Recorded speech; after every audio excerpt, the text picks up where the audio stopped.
First, I would like to point out that in our society, people believe that some people are creative, while others are not.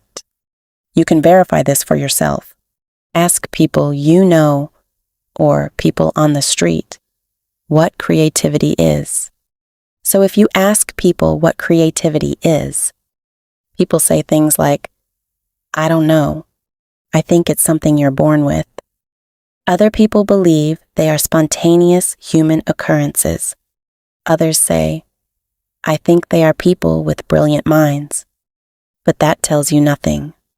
Unfortunately, it is the kind of thinking that limits your way of thinking, because it tells me nothing.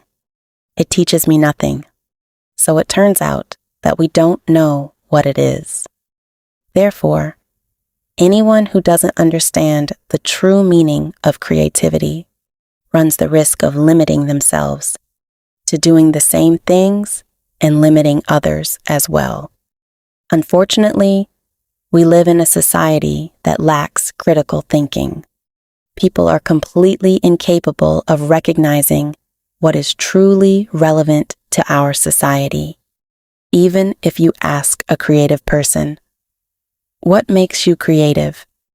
they answer, "I don't know. It's simply something that happens." So let me tell you what creativity is. It is very important that you always keep this in mind. Creativity consists of taking known elements and putting them together in useful ways. Basically, it is innovation, or what some people call invention. It's often said that inventors simply invent things, but that's not true. In reality, no one invented anything.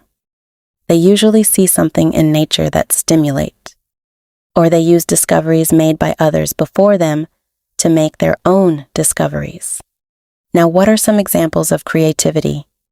A computer is a collection of discovered elements put together in useful ways. The same goes with the car, radio, television, telephone, the internet, etc. It is a series of small developments and discoveries made over the years. It is nothing that comes from another world. So creativity is not a talent reserved for a select few. In reality, it is about innovation. And what you need to understand is where it comes from, where ideas originate. Is it simply a natural process of the human brain? No, this is where it comes from. Let's say you have a child and you want them to be creative. If you show them images of insects of all kinds, grasshoppers, spiders, ants, etc., all kinds of animal species, terrestrial, aquatic, and so on, the more images they see, the broader its perspective will be. Then show them people from different places: China, India, Africa, different faces. That way, he or she acquires a broader perspective. Show them that there are people who are simply physically different than we are. Do you understand? If you show a child thousands of images, they will have more material to draw from. They will draw more things than they would have drawn if they hadn't seen those pictures of insects, animals, and people.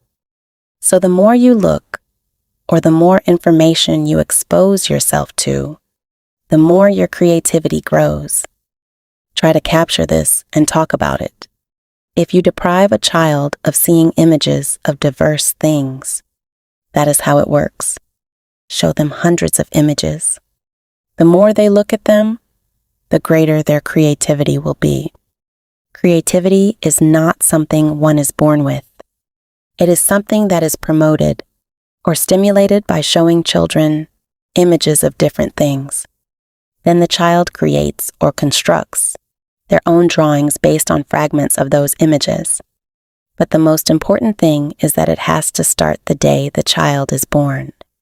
I mean, it has to begin at a very early age. The sooner, the better. Do you understand what I mean? Okay, so, very important. Remember, do not teach the children to read or write. Give them a reason to want to learn about biology, chemistry, electronics, mechanics, about plant and animal anatomy, and symbiotic processes.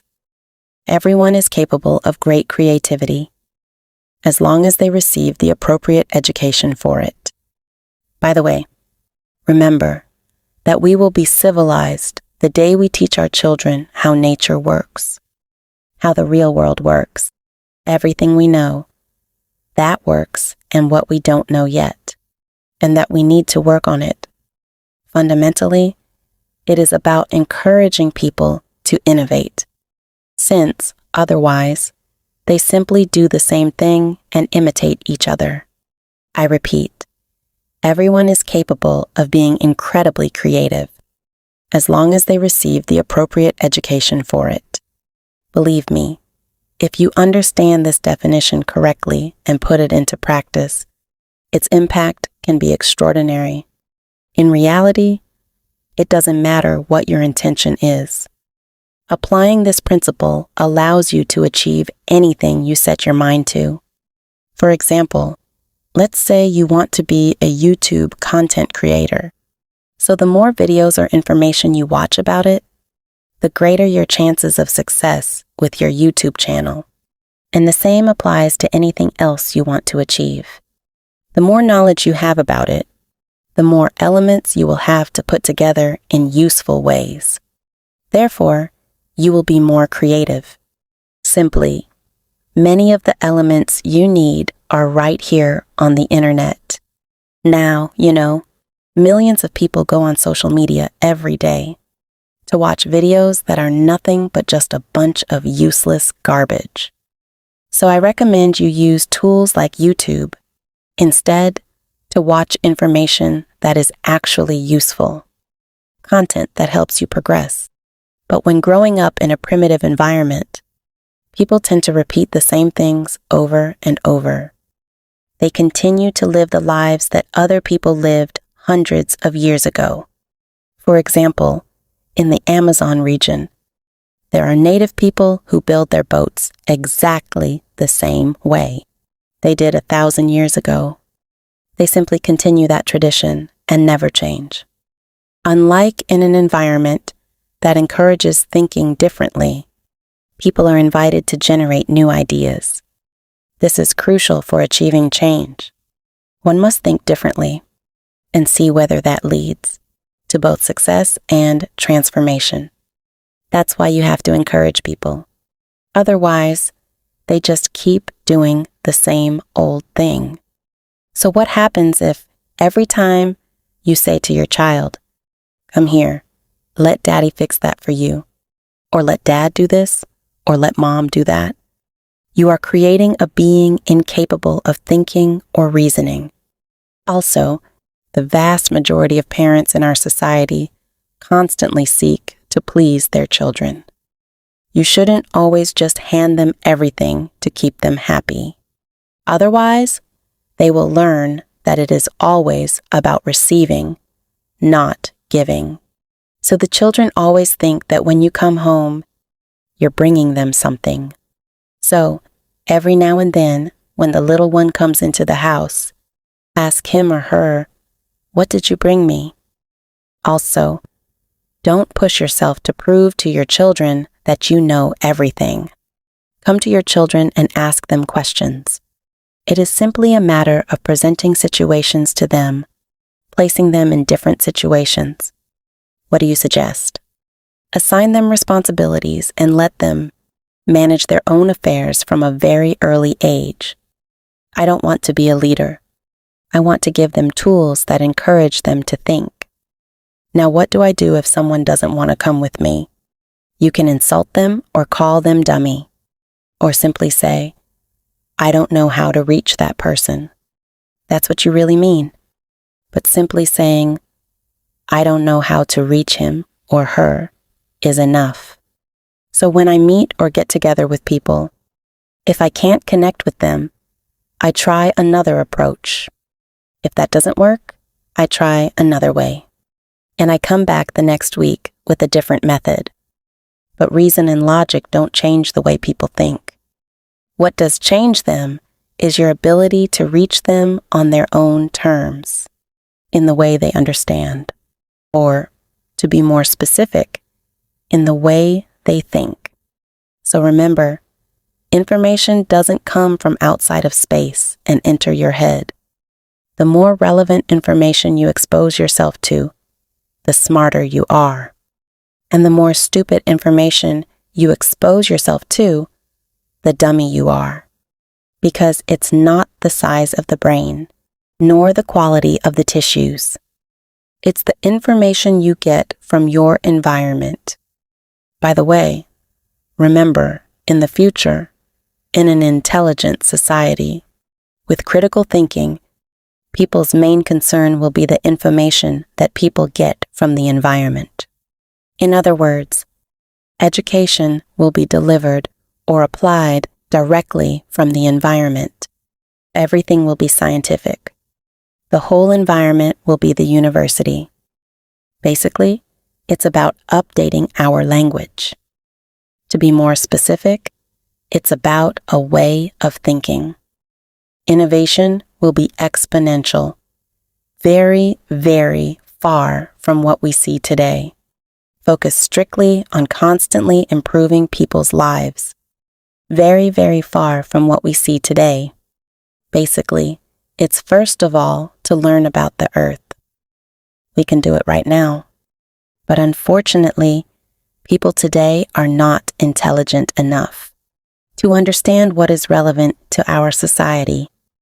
Believe me, even the day engineers understand relevant information about the human brain and apply that knowledge, which is actually very easy to understand, they will have the capacity to design very advanced robots.